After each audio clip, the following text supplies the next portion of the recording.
My name is Jamila Hall Mcknight. This is me at 40. I know I can't afford to stop for one moment, that it's too soon to forget. I know I can't afford to stop for one moment, that it's too soon to forget. I grew up in New Hempstead, New York. I had a very unique childhood in that my parents came to the U.S. from Jamaica and were very intrigued with U.S. life, but not necessarily U.S. rights. And so I had a Jamaican home and a U.S. life at school.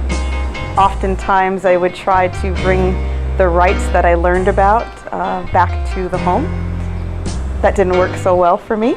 But I persisted, and so at a very early age my parents said that I would probably be a good attorney because I was always arguing, always fighting for what I thought were injustices, curfews, extra homework assignments, doing $100 in the summer twice.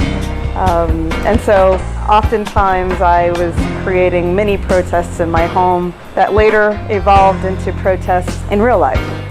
I don't think I ever thought I had a limit to what I could do when I grew up. And so I always wanted to be either the President of the United States or Supreme Court Justice. Always wanted to be an attorney. I guess I thought I could be anything that I wanted to be. So my mom is a lifelong learner. She has always been interested in furthering her education. She came to the U.S. To pursue her MBA at Columbia University, and so that had a very special place in my heart, and I ultimately ended up going to the law school there. And so I think from her, I've always been one to want to learn, but also she said that I was the voice of the voiceless. My mom always had my back. She always supported me, and I think she's been one of the best cheerleaders I've ever had, for those reasons especially. So my dad is a really interesting person. I felt like I thought that I knew him, and then in my 20s I learned that there was much that I hadn't known for my entire life. And interestingly enough, as he became more insular and sort of reclusive from our community, he and I became a lot closer. And I started to understand things that in my childhood just were confusing, were hurtful. And I felt like at one point my dad and I were probably the only people who really understood each other. And that was really close to when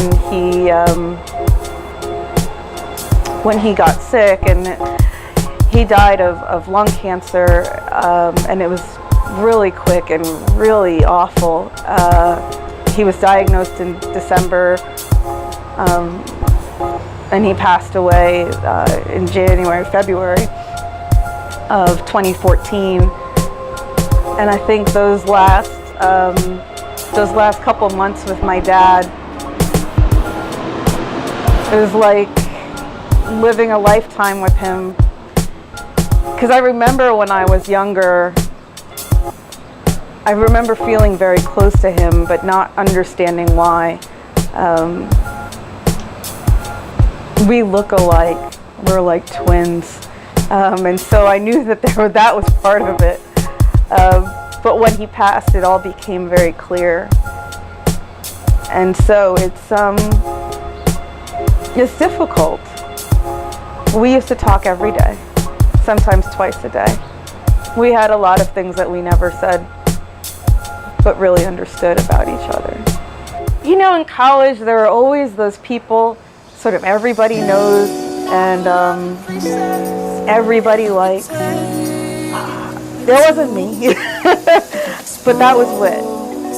And Whit had this amazing air about him, and I always admired him from afar.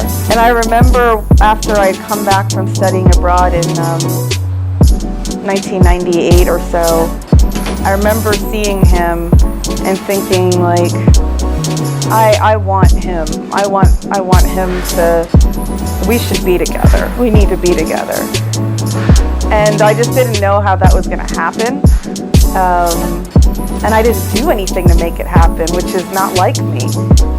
But one night I was washing my hair, and that's still a big thing in a black woman's life. It takes a long time. And there was a knock at my college apartment door, and in walked Whit's best friend and Whit. And they were there to visit my roommate, and I just thought, oh, this is it. This is how it's gonna happen. That night, he told me that he was gonna marry me. That wasn't even really our first date. And I thought, he doesn't even know me. But he seemed so serious, and he wasn't the joking kind. I mean, he was a pretty serious guy. It didn't happen sort of the way you would have a storybook romance, because shortly after that amazing night, I heard a rumor that he was kissing a freshman. And so I didn't answer his calls. I went home for Christmas break, and I remember the phone ringing, and my mother answered the phone, and my mom, she's just like not good at lying at all. And so she said, hi, Whit, hold on. Jamila said to tell you she's not here. And I was like, oh my gosh, why did you do that? And still I didn't call him back. But it wasn't until 3 years later that a friend told me that she knew where he was going to be. And I was living in Atlanta, and I just said, all right, I'm gonna do this. I'm gonna do this. And so I flew to Maryland, and I went where I knew he was going to be. At the time, I knew he was going to be there. He knew I was coming. And when we finally, our eyes met and we walked up to each other, he took my hands and he said, oh, thank God you're not married. And I thought, this guy is serious. And he was. We dated long distance for 2.5 years, and then he moved to Atlanta and we got married, and we're now headed into our 13th year of marriage, and it's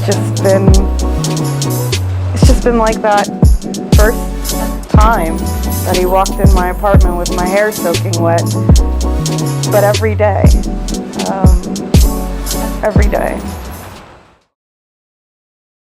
Our son Trey,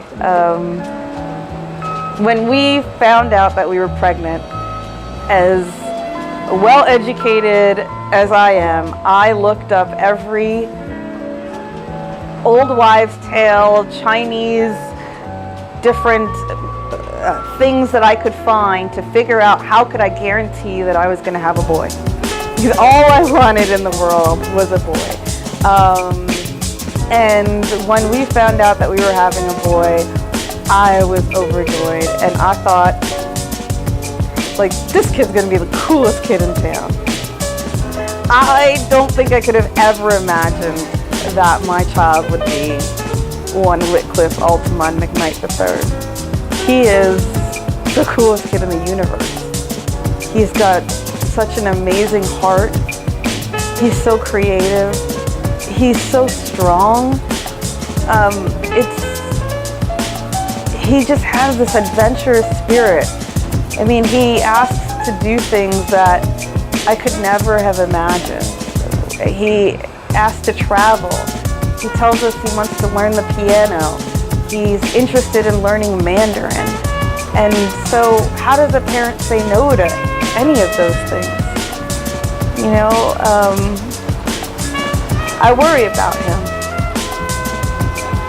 Just being in this country, in this time period. All that I do in justice doesn't seem to help the situation that young black boys face, including my son. So that's something that I worry about. No, so at 40, you know, I haven't really taken a lot of time to think about it, because one of the reasons I've been working so hard my whole life, I never had time to think about 40.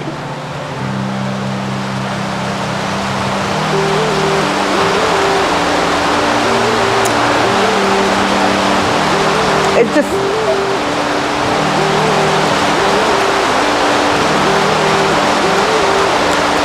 it's hard to think about. Just taking a minute to think about it, but when I do, I think I'm fierce at 40.